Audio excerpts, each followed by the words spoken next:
के सामने एक फौजी का दस्तान सुनाओ थे। बिरहे का शीर्षक होगा सरहद पे सिंदूर की शहादत। 4 लाइन जवानन खातिर कवि जी भाव लिखत हूं। कैसे भैया?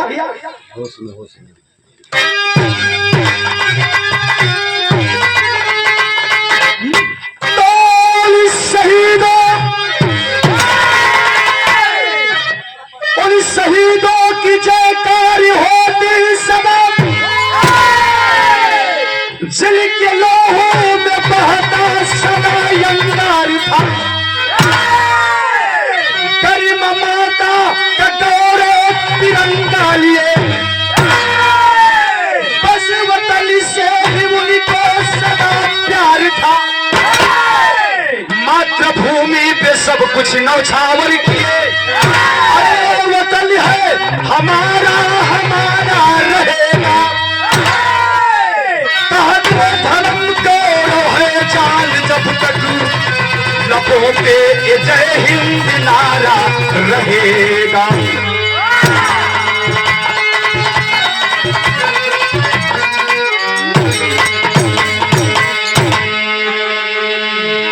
उन शहीदों की जयकार होती सदा, जिनके लोहू से बहता सदा अंगार है।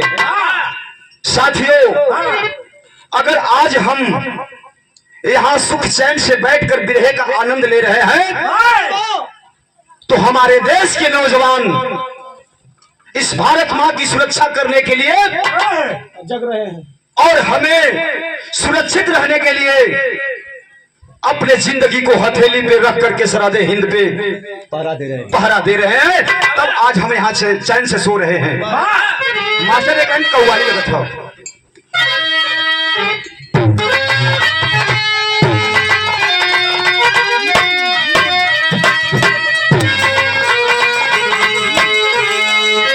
अरे काबे अरे काबे अरे तेरा चलावा काशी में नजारा है।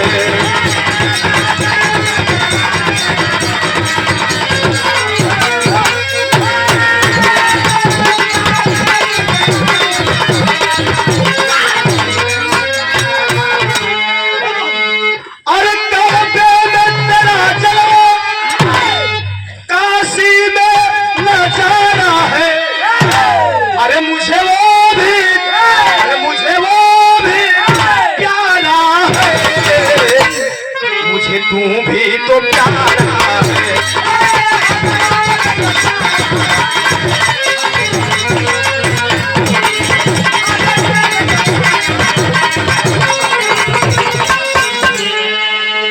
लेकिन बिरहा में भाव कभी लिखत हूं। भाव पर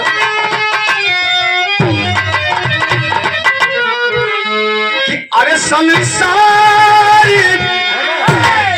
अरे संसार तो ये सारा कुदरत का नमूना है।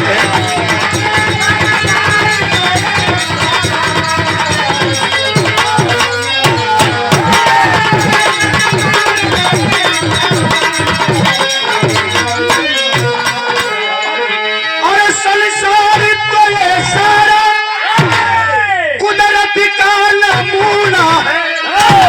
अरे औलाद बिना जीवन लगता सुना सुना है।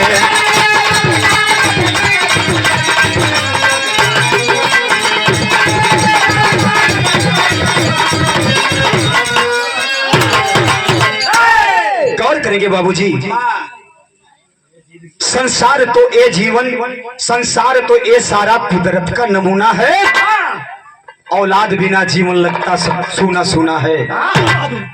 जब कोई जवान सरहदे हिंद पे शहीद हो जाता है, हम लोगों को जब सूचना मिलती है तो कहते हैं कि एक जवान हमारा शहीद हो गया इस देश के लिए। लेकिन उस बाप से पूछिए एक बेटे की दर्द क्या होती है। जिसका बुढ़ाई का सहारा टूट जाता है, उस माँ से पूछिए जिस माँ के गोद का सितारा छूट जाता है, उस बहन से पूछिए जिसके मांग का सिंदूर उजड़ जाता है। आखिर सरहद पे शहीद होना क्या बात होती है। इसीलिए किसी ने कहा है कि रही जलो आदियो अंत को देख लो। अरे रही जलो आदियो अंत को देख लो, आज कल से बड़ा कोई कल है नहीं। बूंद स्वाति का सीप में मोती बने, बूंद स्वाति का सीप में मोती बने, गंगा जल से बड़ा कोई जल है नहीं। लेकिन डाली डाली पे माली नजर डालता, हरे डाली डाली पे माली नजर डालता, पुत्र फल से बड़ा कोई फल है नहीं। उस बाप से पूछिए जिसका बेटा सरहद हिंद पे शहीद हो जाता है। मास्टर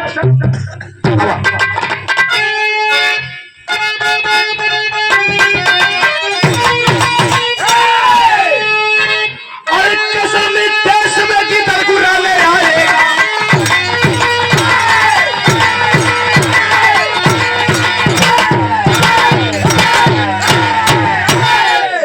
हमारी शेर जबड़े में तब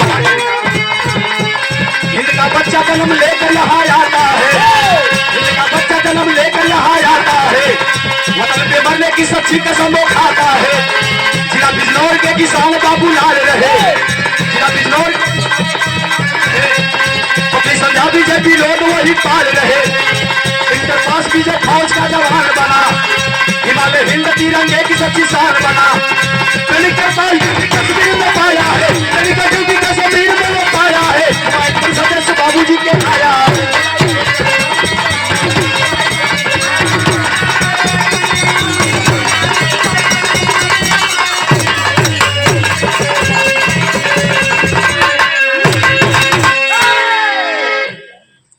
बात की समझिए बाबूजी। हाँ भाई। जिला बिजनौर का रहे वाला बाबूलाल पाल,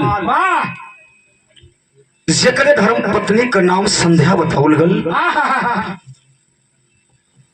बाबूलाल पाल और पत्नी संध्या के जरिए दो बेटवा भगवान गोदी में दिले हुन, एक बिटिया हो। बाबूजी गरीबी से बाबूजी जूझत हुए, लेकिन वही गरीबी में नमक रोटी खा के अपने बचवन के पढ़ावत हुए। दोनों बेटवन के पढ़ावत हुन, बिटिया के पढ़ावत हुन। लेकिन देखे बाबू, वो गरीबी में बेटवा के पढ़ा के फौज का जवान बनौले। जब बेटवा बीजे जब फौज के जवान बनल, गांव घर में चर्चा का विषय बन गल। लोग यह कहे जे सुने, यह कहे कि चला अच्छा था, बड़ा बढ़िया भयल। देखबा बाबूलाल के 2 जून का रोटी नहीं नसीब रहल हो, लेकिन मेहनत मजूरी क के अपने बेटवा के फौजी बना दिलस। बाप होके तो ऐसा होके के चाहिए। चर्चा के विषय बन गल।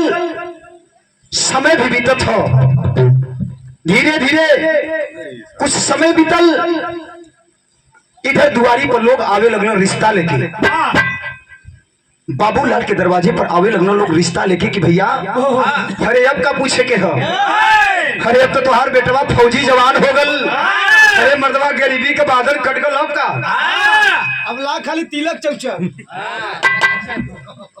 देखे सोच खुशी होती है। लोग यह बात कहत हुन, आखिरकार 2-4 लोगन के बाबू तो दरवाजे से हाँ नहीं करना। लेकिन एक दिन अपने बेटवा के पीछे के फोन लगा के बाबू एगो बात कहत हुन अपने बेटवा से। काकला मास्टर एक लाइन गीत लगा।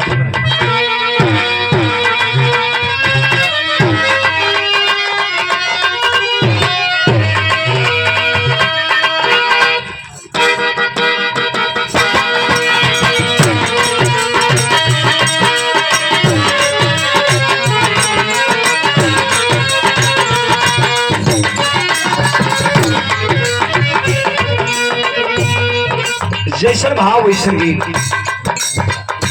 कोनो दुल्हन अपने फौजी पति के खत लिखलस, परदेसी पति के।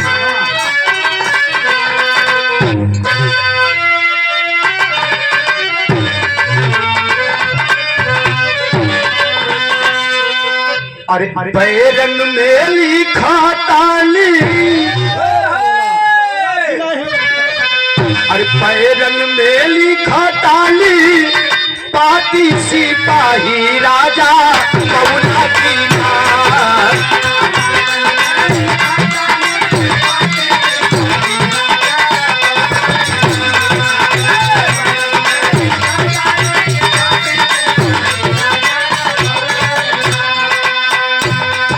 लेकिन गीत से बढ़िया भाव हो। बाबूजी बेटवा के फोन लगौले होन अपने विजय के, अब फोन लगा के बात कहलन, का कहला भैया?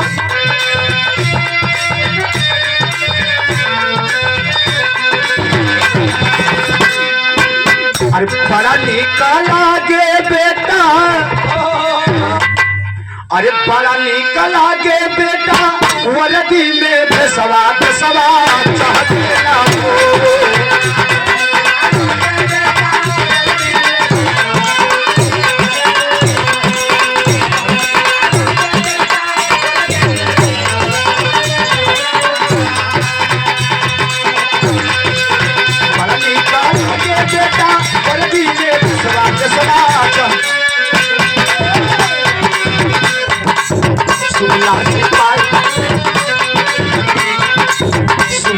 बाबू तू संग सवा सुनवा रे हो।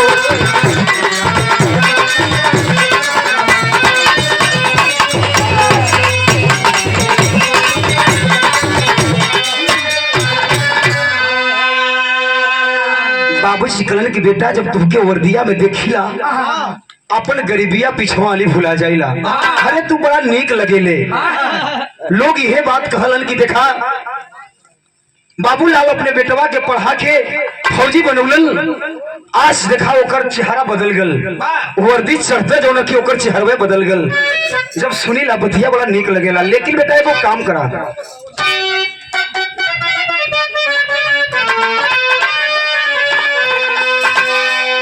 अरे राजा राम बाबू अइले हमारी बात खरी।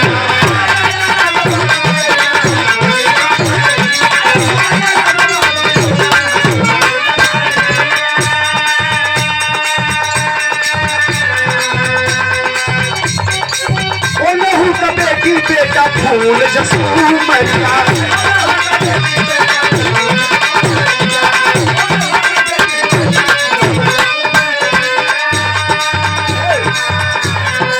सभी राजा के उनकर अल्लाह का स्वाद स्वाद कहला हो।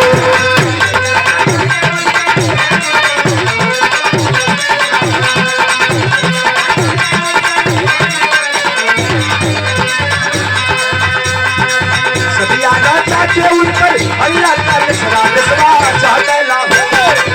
सुनाइए बाबू तू संग सवा सुनवा रे हो।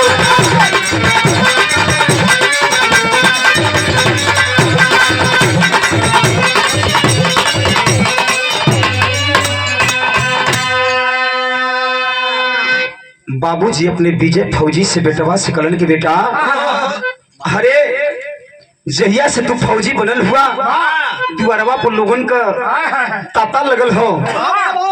लोग हमें ये कहत हो कि का हो भैया, अरे बेटवा तो फौजी हो गल, अब शादी उदी हुई कि ना, रिश्ता आवत हो।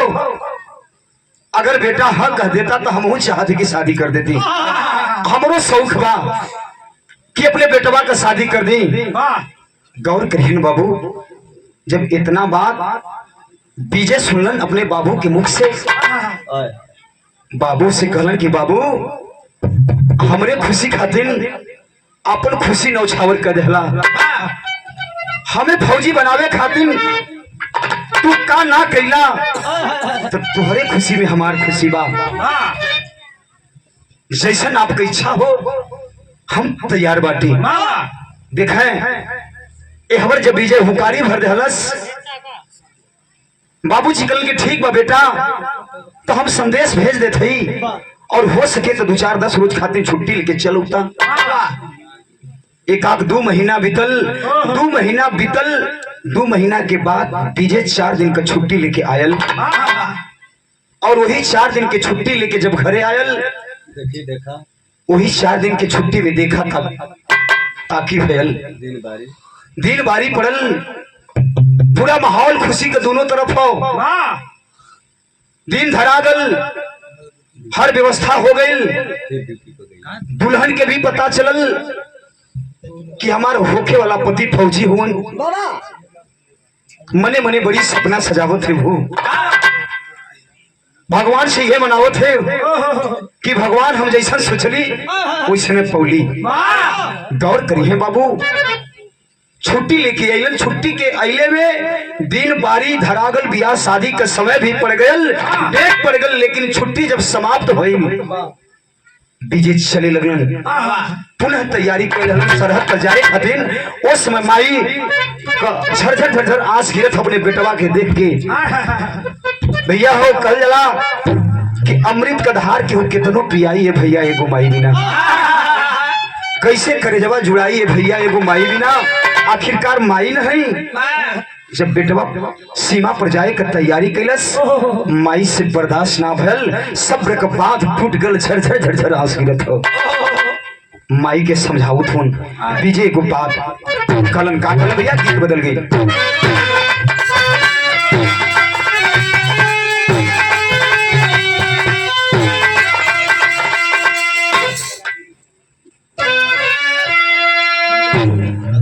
अरे मन करे, अरे मन करे सिलावट पेलो से, अरे मन करे सिलावट पेलो से, अब कुछ भी जवानी ना जाऊं।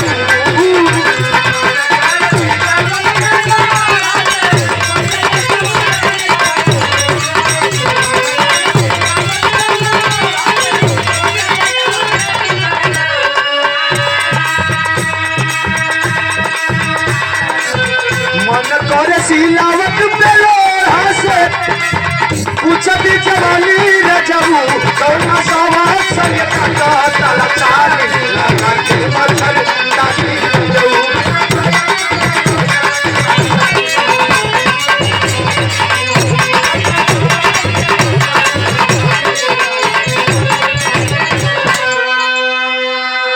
फौजी जब चले का तैयारी के लिए माई रोवत है, माई के समझावत हूँ।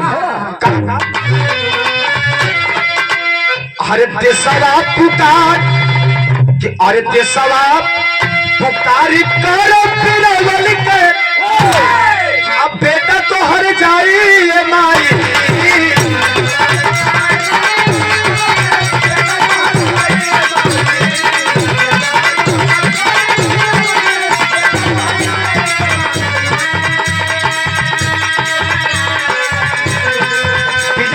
माई भारत माई बुलावत है, कुछ आतंकवादी हमारे देश पर चढ़ाई करके हमला करत हुए, ये लिए हमें गल जरूरी बा। कहले का देशवा पुकार कर बीरवल के, बेटा तो हर जाई है मां।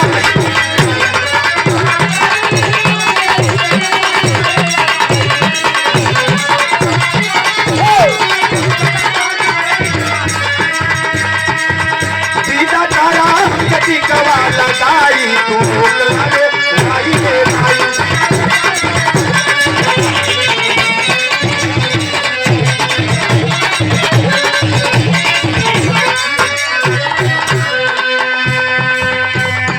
अरे वरदी का फर्ज जान, वरदी का फर्ज जान दे के हम चुप नहीं बे,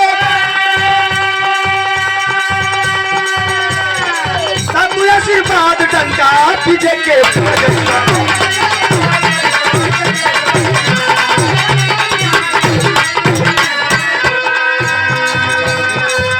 अरे बची जो परान सारा हो दावा पर, बची जो पर जिले में पूरे जिले में नाल के और तबला के बहुत ही सुंदर वादक वाह इस समय हमारे राम सजीवन जी राम सजीवन भैया की ओर से कौड़िहार की तरफ से कौड़िहार की तरफ से, और इस समय हमारे चकिया तहसील क्या जनपद कह लिया जाए तो बहुत सुंदर है, वाह कोई जोड़ नहीं है। जो लोग जानते हैं नहीं जानते उसकी बात अलग है, वाह मन का सपाटी हो गया।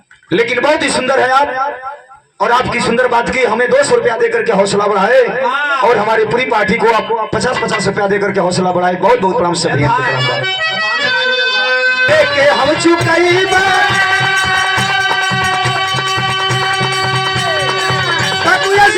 डंडा की जगह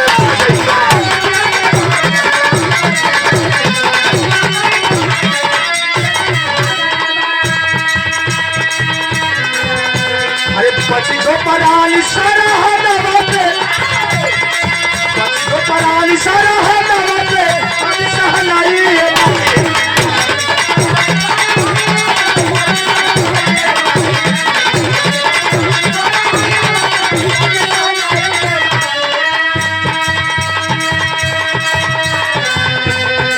पची जो पराली सारा है नवाते, अभी सहनाई है माई टीका करा कटी गवा नारी तू करो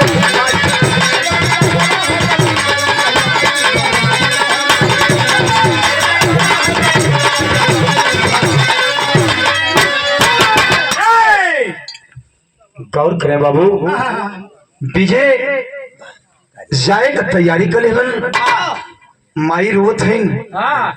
वही बीच में उनके होखे वाली धर्म पत्नी को फोन आ गयल, माई के समझौलन और अपने होखे वाली धर्म पत्नी के समझौलन। कलन कि हम एक देश के जवान हैं और इस समय हमारा देश खतरे में है। कुछ उग्रवादी हमारे देश में चढ़ाई करके हमारे भारत माँ के ऊपर धावा बोल रहे हैं।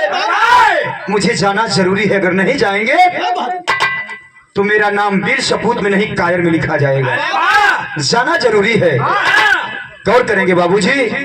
आखिरकार माई और होखे वाली पत्नी के समझा के फौजी चल गिलन बॉर्डर पे। बॉर्डर पर गए फोन 2-4 रोज 10 रोज वहां भी बीतल, लेकिन देखे वहां होत का हो। गीत बदल गई मास्टर।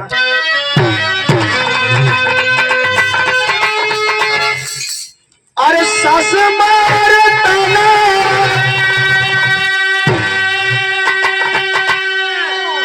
अरे नदिया मारा ताना वाले ताना, आई हो मारना ताना, आई हो मारना तो हमारे आगे करके नहाना रे ताना, आई हो मारना।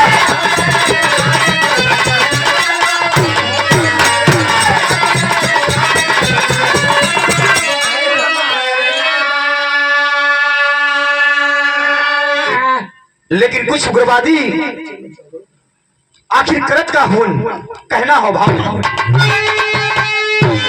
अरे छुप छुप के वारी कर, छुप छुप के वारी कर, अरे पापी पे मनवा रे मनवा पागल भाई रे मनवा तो सोच भारत का जवानवा मनवा पागल भाई रहना।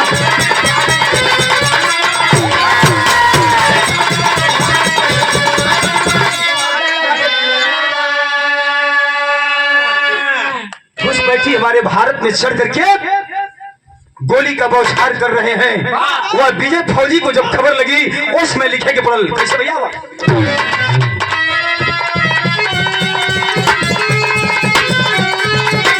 मन के बंतर जारी, मन के बंतर जारू सीमा में वो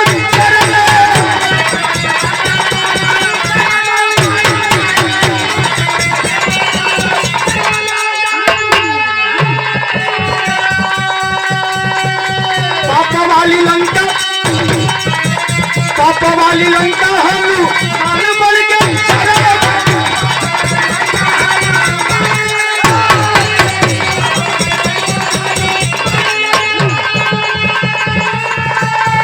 और गोलियों से भागे चले, गोलियों से भागे चले भारत का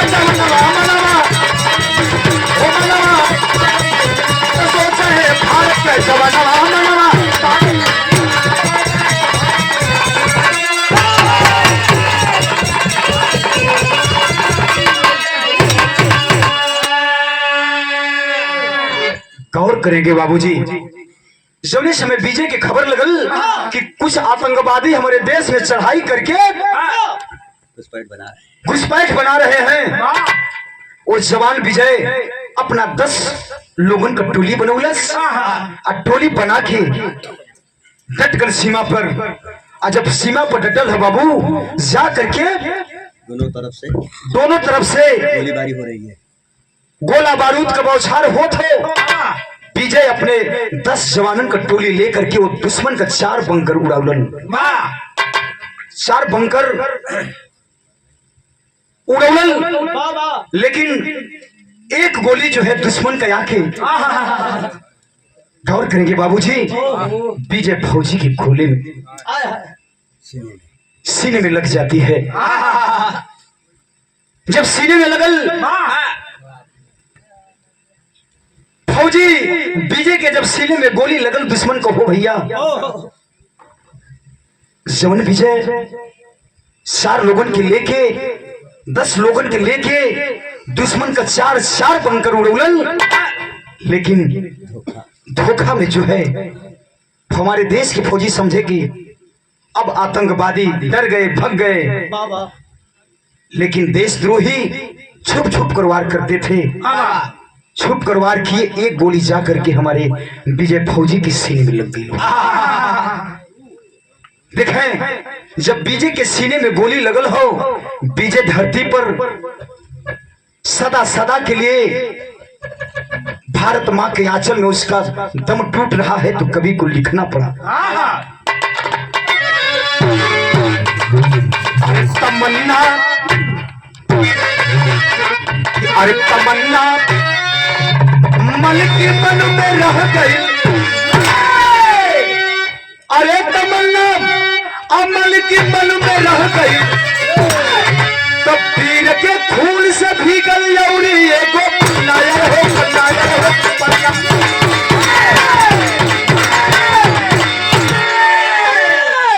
तमन्ना मन की मन में रह गई, पीर के खून से भीगल एगो यौरी पन्ना, तमन्ना मन की मन में रह गई।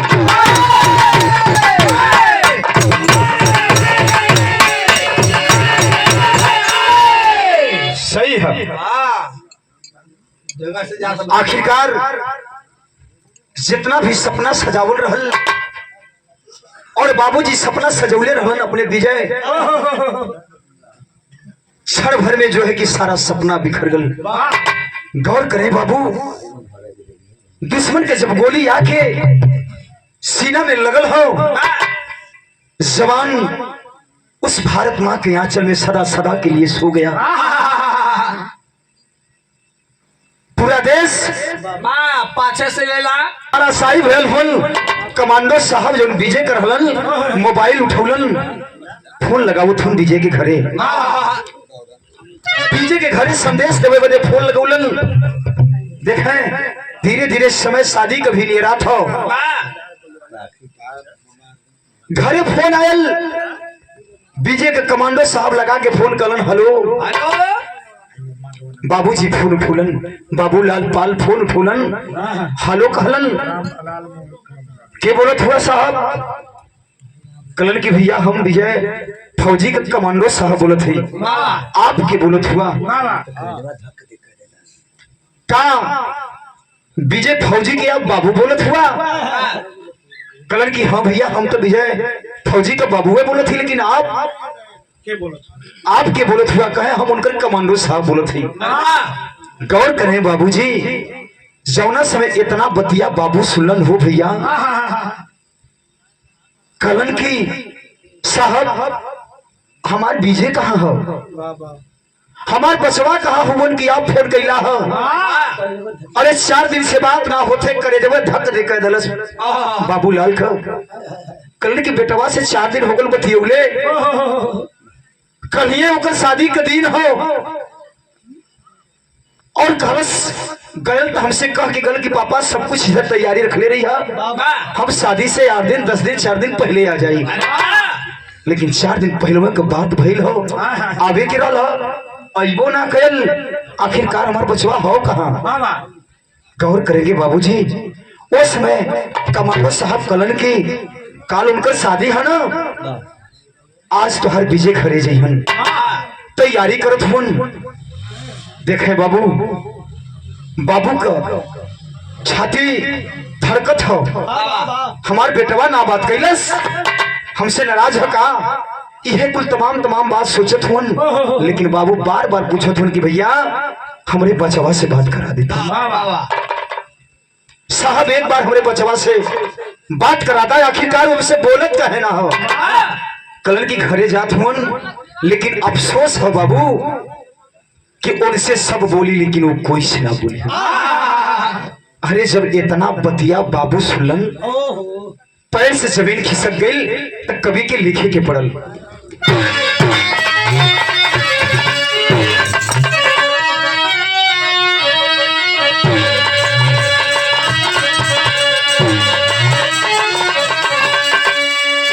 कि अरे झाझरा मरुआ जलछा अवैहारे बाबा अलग है सुरुजवा के ज्योति हो। लेकिन जब खबर विजय फौजी के घरे आयल हो, तब भाव कवि जी लिखत हो का,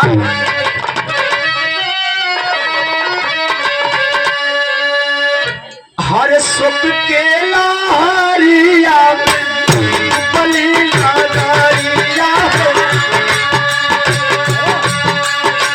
सुख के लारिया बली लगारिया हो, गौआ में मिलन सभा जारी हो।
माई रोवली जब,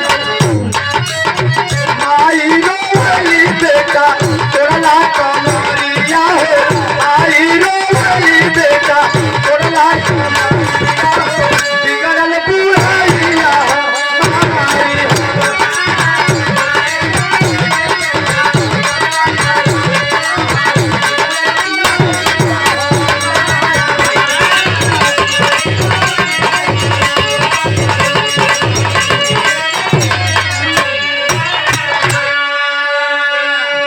अरे बाबूजी करोवत रो अरुकल चाहे सासिया हो, हर बेटवा आइल जाबू पूरे खरदासिया हो, पहली रोवली तोला, पहली रोवली झरझर घर से नारिया हो, पहली रोवली झरझर घर से नारिया हो, लाला भी बाबी सारी हो।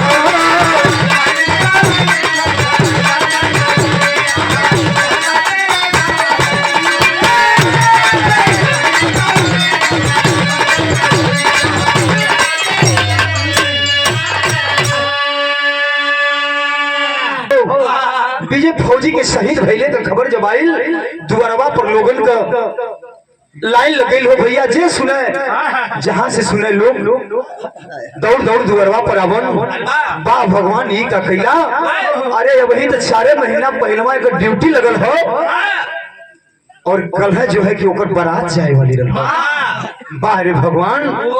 अरे अगर ऐसा जब खुशी में गम देवे के रहल, तब बल्कि देवही की ना चाहत गौर करेंगे बाबूजी। सब लोग यह सोचत हो, सब लोग रोवत हो झरझर झरझर। लेकिन देखें जब विजय फौजी को ताबूत से सजा कर लाश जब राघोपुर गांव में आयल हो, दुअरवा पर जब लसिया आयल विजय फौजी को माई बाबू जब देखलन तो उस समय माई का हालात का बाप कवि के लिखे के पल पहपट से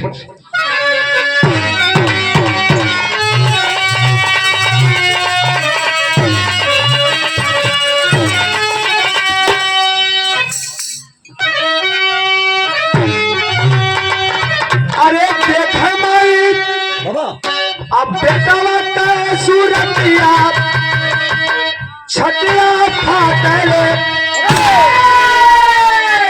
अरे देख माई बेटा का सूरतिया छटिया फाटले। अता है बनला माटी का मूर्तिया छटिया फाटले।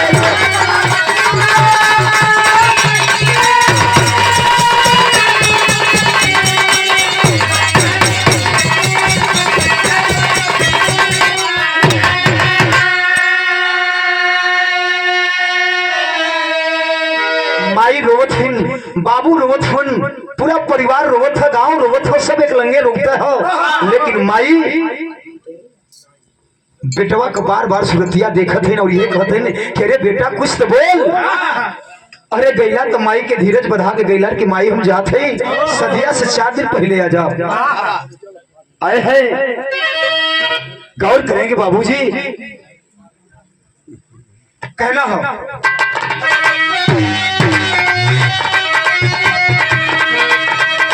अरे बेटवा कहिया माई कोई कोई निहारा है।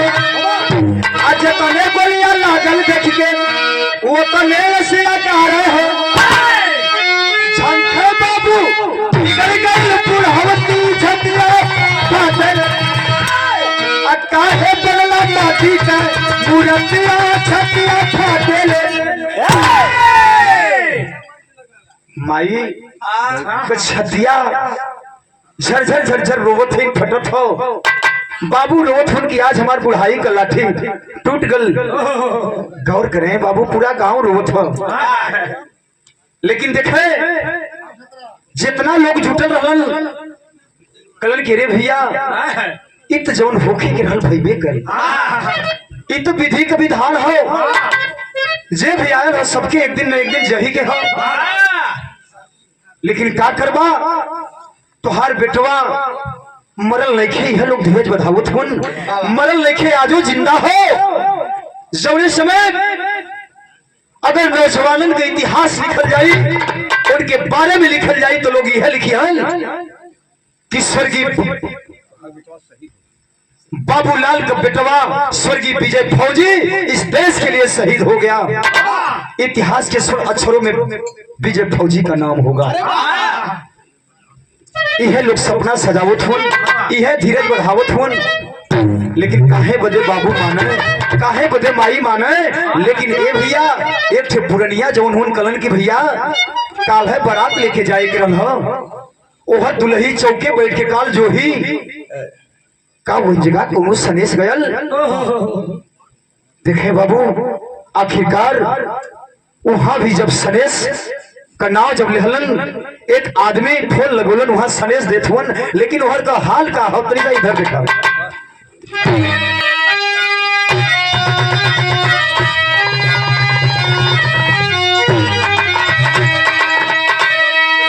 कि अरे नहीं हर की नगरिया में अरे गीता गुल हजरिया देखवा।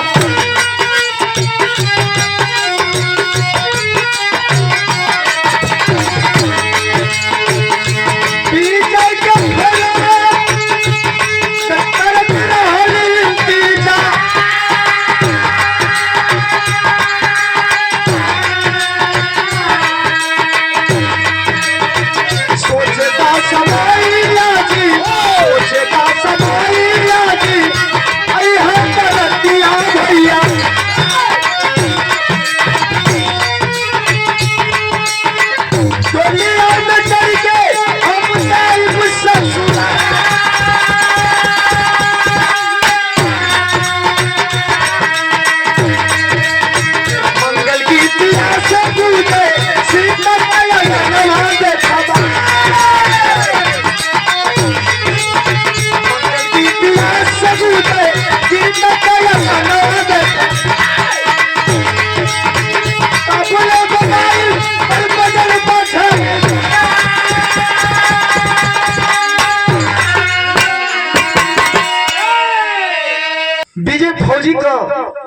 ताबूत सजावल जात हो, जनाजा सजाया जा रहा है। जनाजा सजाया जा रहा है, और उधर काल 10 मई हो, गीता अपने फौजी पति के इंतजार करत हो, कोहबर सजावल जाता है। कोहबर सजावल जात हो। देखे बारे भगवान, एक तरफ जनाजा सजत हो तो एक तरफ कोहबर सजत हो। गीता सपना सजावत हो, काल 10 मई हो, काल हमार सैया इहन रात लेके बारात लेके इहन, हम डोली में बैठ के सुहागन बन के जाब। गौर करें बाबू, तब तक समझा के करो। समय घड़ी 11-12 बजौलस, तब तक लोग खबर एक से देले हुन विजय के शहीद भइले के। जब खबर गयल, पहाड़ टूट गल गीता के, जैसे बज्जर गिर गल भैया। गीता रोते, पूरा गमगीन माहौल हो गल। राघोपुर भी और विजय के ससुराल में भी, जहाँ कोहबर सजत रहल, नैहर सासुर दोनों तरफ नैहर सासुर दोनों तरफ गम है बाबू। लोग हसल पियासल भागल, गीता दुल्हन के लेके।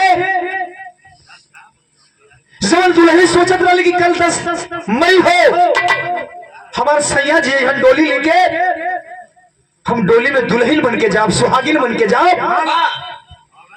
लेकिन इधर सैया काहे के आवे, स्वयं जाए के पड़ल। पूरा परिवार जब इकट्ठा भयल हो बाबू, मेहदी महावर सजल हो, दुल्हन के विजय के गांव अइल, लोग लेके अइल, पूरा परिवार जुटल। दुल्हन रोवत है, आखिरकार वो तो यही समाज के बहन बिटिया हो, रोवे और एक बात कहे अपने विजय होखे वाली फौजी से। का कहे भैया मास्टर?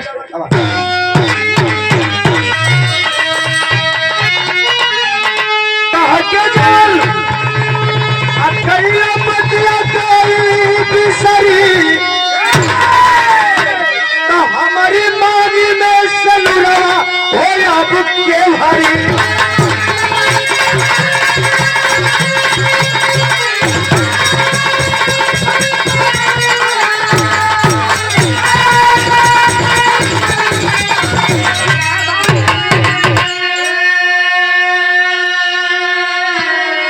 गौर करेंगे बाबूजी, गीता भी झरझर झरझर रोवत थे, कहिए बात कहत थे कि स्वामी अरे गैला तो धीरज बढ़ा के गैला, अरे पागल तू काहे इतना चिंतित हो? अरे तुम्हें तो गर्व होखे के चाहिए कि तुहार होखे वाला पति सीमा का जवान हो। अरे पगली, ढेर दिन बीत गया, थोड़े दिन बाकी हो, आई तो के दुल्हन बना के अपने डोली में बैठा के लेके आई, सुहागिन बना के। आज का कैला यह बतिया कहत है बाबू, कहली कैसे? अरे मेहदी महावर झंख है, अरे मेहदी महावर झंख है, घर में पियरिया हम के पाला के गैया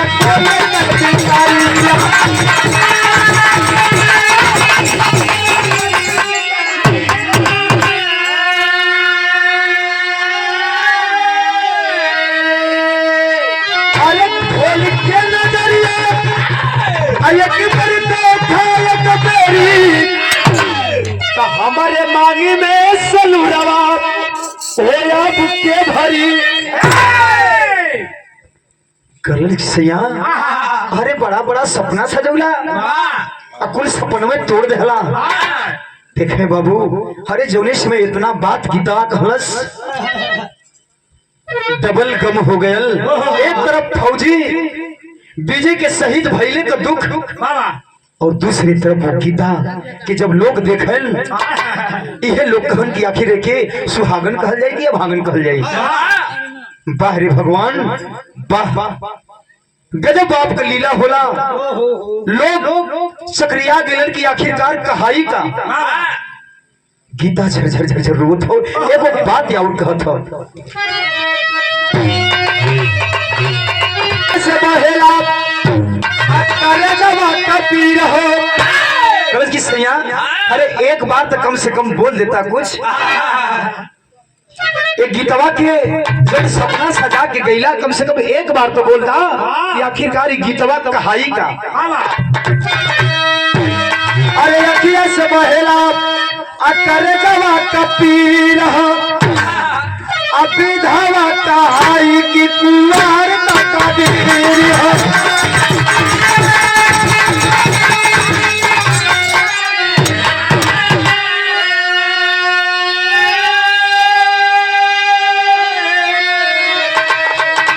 जिंदगी भर चोरा है अब ऊपर भोली बात खड़ी, तो हमारे मांगे में सनुरवा होया भुक्के भाई।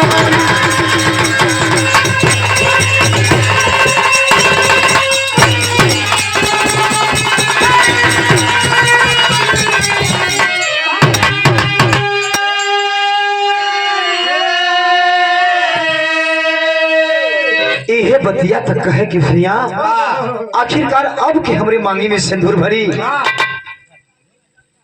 विधवा कहाई की कुआर कहाई लोग हमके अभागिल कहिहन, ताना मरिहन कि शादी से पहले अपने पति के खाई गई। आए हैं बाबूजी यही से कहल कि सरहद में सिंदूर की शहादत। आखिरी बंद में कहना है गुरु घराना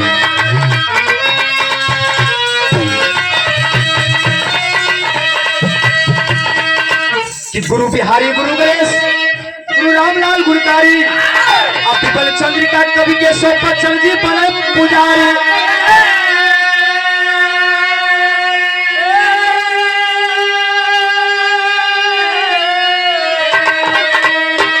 अरे तमन्ना मन के मन में रह गई, तमन्ना मन के मन में रह गई, धर्मेंद्र धर्मचंद सर